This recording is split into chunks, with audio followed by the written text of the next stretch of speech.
ಕೃಷ್ಣರಾಜಪೇಟೆ ವರದಿ. ಗ್ರಾಮಗಳ ಅಭಿವೃದ್ಧಿ ನನಗೆ ಮೂಲ ಮಂತ್ರವಾಗಿದೆ. ನನ್ನ ವಿರುದ್ಧ ಟೀಕೆ ಟಿಪ್ಪಣಿ ಮಾಡುವ ನನ್ನ ರಾಜಕೀಯ ವಿರೋಧಿಗಳಿಗೆ ಅಭಿವೃದ್ಧಿ ಕೆಲಸ ಕಾರ್ಯ ಮೂಲಕ ಉತ್ತರ ನೀಡುತ್ತೇನೆ ಎಂದು ರಾಜ್ಯದ ತೋಟಗಾರಿಕೆ, ರೇಷ್ಮೆ ಹಾಗೂ ಪೌರ ಆಡಳಿತ ಹಾಗೂ ಮಂಡ್ಯ ಜಿಲ್ಲಾ ಉಸ್ತುವಾರಿ ಸಚಿವರಾದ ಡಾ ನಾರಾಯಣಗೌಡ ಹೇಳಿದರು.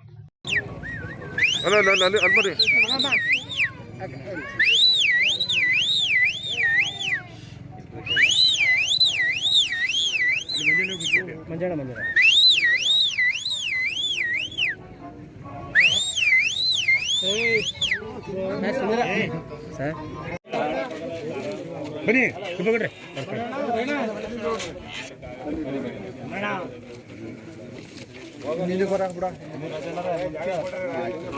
ಚಪ್ಪಲಿ ಬಿಡಿ. ಹಾಂ ಸರ್, ಬಿಡಿ ಬಿಡಿ ಅಂದರೆ ಸರ್.